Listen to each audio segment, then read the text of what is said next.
Hey, so this is just going to be a microphone test. It's definitely not going to be safe for work, and it's going to be random. Just saying.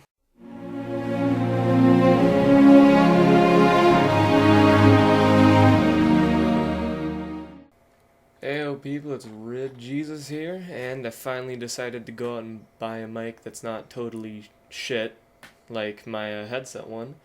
So I thought I'd celebrate by reading another really, really bad fan fiction because it's never been done before by me and I'm totally original. And the one I feel like. Okay. This one is called Sweet Apple Massacre Part 2 The Jizzing. You can obviously tell this is going to be some high quality story right here, just like the last one. Okay. The first emotion that swept over Applejack when she stepped into the apple cellar was complete and utter shock. At first she didn't understand what she was seeing, but soon enough she had no choice but to believe.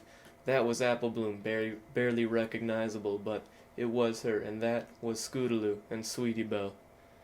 Yee, Applejack stammered speechlessly. Big Macintosh knew the horror and rage and grief and shock that were flooding her at once, waging a war in her mind. "What's the matter, AJ?" Big Macintosh chuckled. Cat got your tongue?" "Wait, you didn't," Applejack stammered. She swallowed hard and the words finally sputtered out. "What have you done?" "Oh, come on, AJ, don't act all surprised," Big Macintosh said in a mocking tone.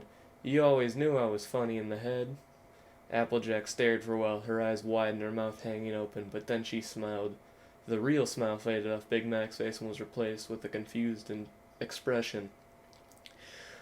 "Oh boy, this is a nice surprise," Applejack exclaimed. "You were right, Big Macintosh. This is real nice. Real kinky, too. I always knew you were a romantic, Big Mac. I suppose you're gonna rape and kill me, too. Oh, Nelly, I'm getting hot just thinking about it." Oh. Okay, I'm just gonna stop here just to say, yeah, I kind of read through it a bit, and it's gonna be really, really kind of weird like that. But, yeah, I think I'm just gonna go through with it. I mean, I just woke up, so I'm not completely into it. Okay, where was I? Wait, well, what? Big Macintosh exclaimed, surprised. "You heard me, you dirty colt," Applejack said enthusiastically. "Boy, I can hardly wait. How are we gonna start?" "Oh, I know. How about you tear off one of Apple Bloom's little legs and rape me with it? I've always fantasized about having one of her dead little hooves shoved in my pussy."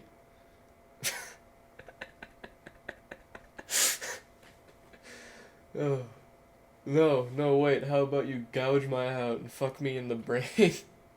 No, do both at the same time. That way I'll have my orgasm when I start to feel myself dying. Now, when I come, I want you to break my windpipe and rip my head off nice and slow like, so I can feel every second of it, okay? Oh boy, this is gonna be fun. Oh, and you don't have to go easy on me," she added slyly. "I've been a very naughty mare."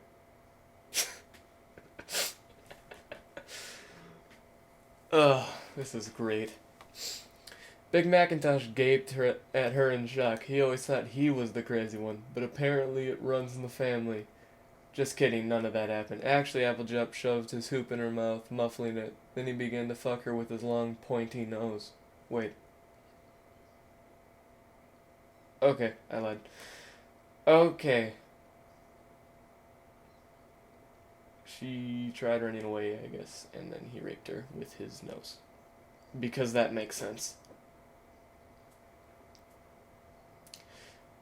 Okay, I'm just gonna add this next part in as a soundbite, I guess. My little pony, ah. Big Macintosh sang as he penetrated Applejack with his nose. He somehow ejaculated mucus into her vagina and pulled his nose out. Then he quickly thrusted his big hard horsecock into her asshole.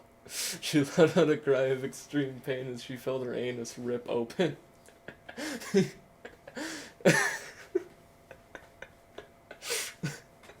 Because Big Macintosh was, well, big, and his colta didn't exactly fit too neatly. He butt-fucked her furiously and felt the warm rush of blood and feces trickling onto his throbbing penis and enjoyed it very much. When he was bored with ass fucking her, he pulled out of her torn colon and shoved his hoof up her ass. She tried to scream, but he immediately shoved a big glob of her own shit in her mouth, clamping her jaw shut so she couldn't spit it out. "What's the matter, AJ?" Big Macintosh chuckled. "Poop got your mouth? Heh heh heh, I'm so clever. Yep." With those words, he grabbed hold of her head and in one swift motion ripped her skull open just enough for his penis to fit in the gash. He enjoyed skull fucking Sweetie Belle so much that he thought he just might try it again. This time with Applejack. He slid his huge dick into his sister's head and began to fuck her brains furiously until he orgasmed. Bet you never thought you'd hear that sentence in your life, did you? Big Mac moaned with pleasure as he envisioned the sight of his semen spilling out in his sister's head, mixing in with her squishy, mushy brain matter. Yep, he breathed in pleasureful ecstasy. Bet you like that, don't you, Ada? Do you like my jizz in your brain?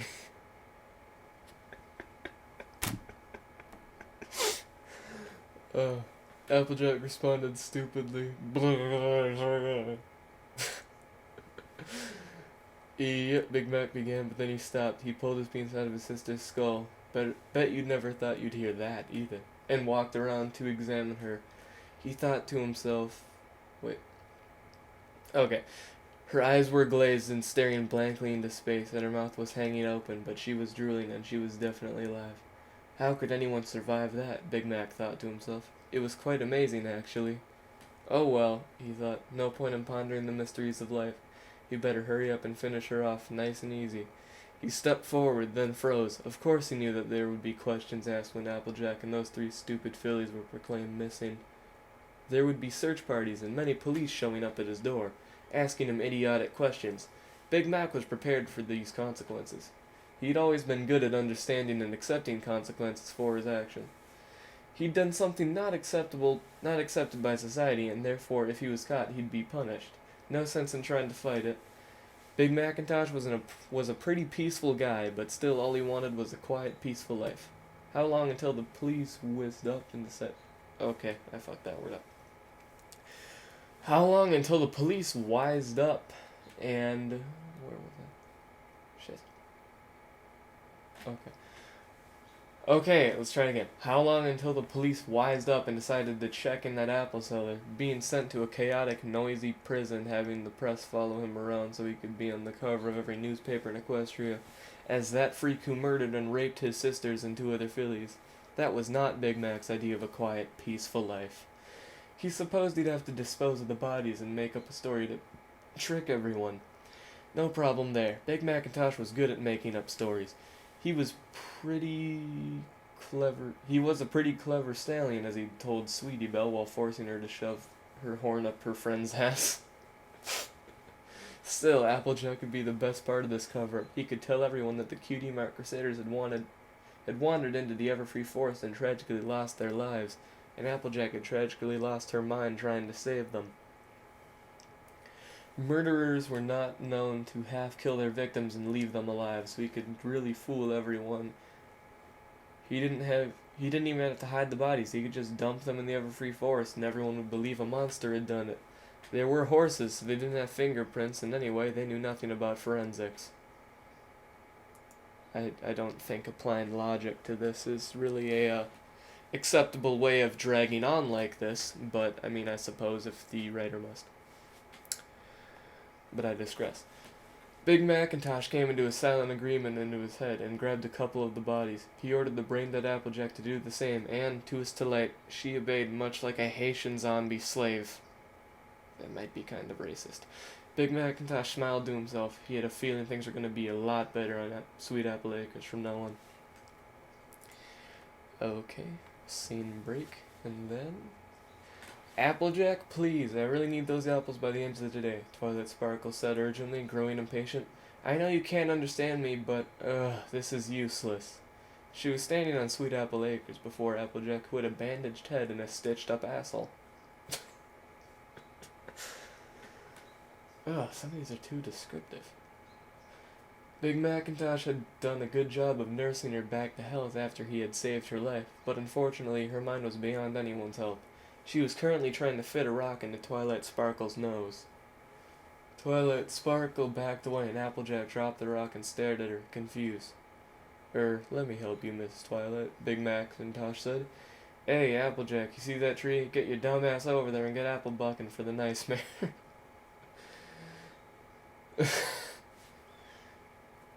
Get your dumb ass over there, you stupid bitch. Okay, anyways.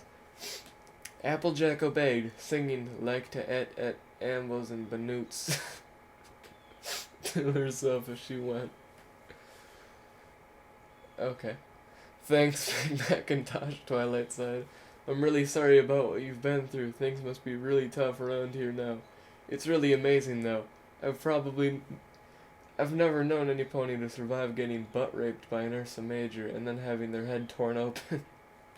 Thanks, Celestia, you arrived when you did, though, or Applejack.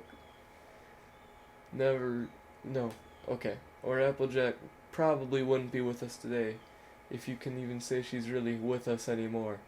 Yep, Big Macintosh, only half listening to Twilight Sparkle.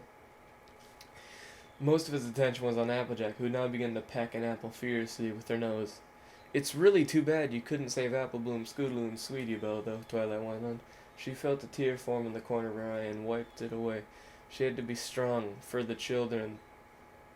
Okay, strong for the children who are dead. Seems reasonable.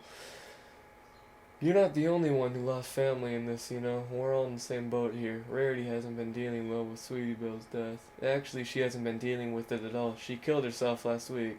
Then Spike killed himself. So I think I'm probably the most affected by all.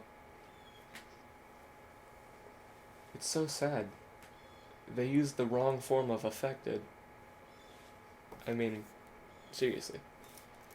You can't just make good storytelling and not have the right form of a word in it. Anyways. Okay, so I think I'm probably the most affected by all of this, because now it's a shame. Now who's gonna make me dinner? But you get the point. Yep, it's a shame, Big Macintosh said distractedly. Hey, Applejack, quit licking Granny Smith's butt and get back to work. Applejack looked from Granny Smith's butt and looked at her big brother, panting like a dog. Her tongue was coated in dust and fecal matter. Oh, good heavens, Granny Smith exclaimed feebly. I love you too, Applejack. You're such a dear. You know, it's kinda weird, actually, Twilight Sparkle said, now thinking hard, her brow furrowed. An Ursa Major dick is 20 times bigger than Applejack's whole body. How did it just tear up her anus instead of squishing her like a bug? The whole thing doesn't seem very logical, almost as if, Big Macintosh said, growing nervous. He didn't like the way Twilight's brow was furrowed with the thought. Applejack dropped the basket of apples in front of Twilight. Then, jizz my brains, Applejack said casually. Okay,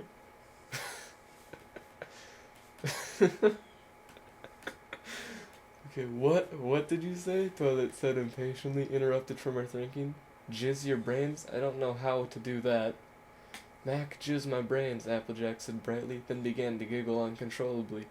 Mac, jizz my brains? Twilight repeated, stroking her chin with thought. I wonder what that could mean. Hey, Twilight, Big Macintosh said hurriedly. Remember that awesome invention I invented to stop the Ursa Major that you wanted me to show you, but I couldn't? Well, I think I can show you now. Really? Twilight exclaimed, now excited, forgetting the whole Applejack thing completely. You think I can?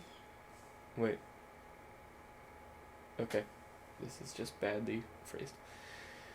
You think I can see it now? Well, sure, why not, Big Mac said, smiling. Just follow me, it's right over in my apple cellar. He couldn't wait. He was pretty sure he could get away with a couple more killings. He'd just dump her body somewhere in the forest with the others. He felt his penis stiffen in anticipation. Oh, I see your penis in stiffening with the anticipation of showing me your invention. Twilight Sparkle observed. Well, I'd love to come into your secluded old apple cellar with you. I mean, it's not like you're gonna gouge my eyes out and rape me until I'm nothing but a bloody semen-filled carcass, and then rip my head off or anything. Nope, Big Macintosh told her, and then they both laughed all the way to the apple cellar. The end. P.S. Big Macintosh gouged her eyes and...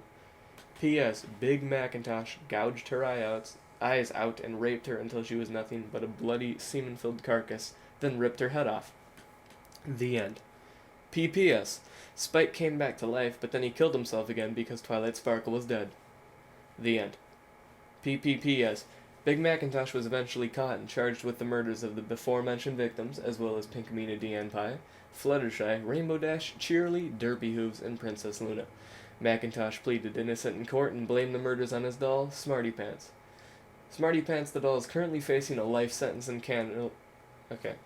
Smarty Pants the doll is currently facing a life sentence in Canterlot Penitentiary. The end.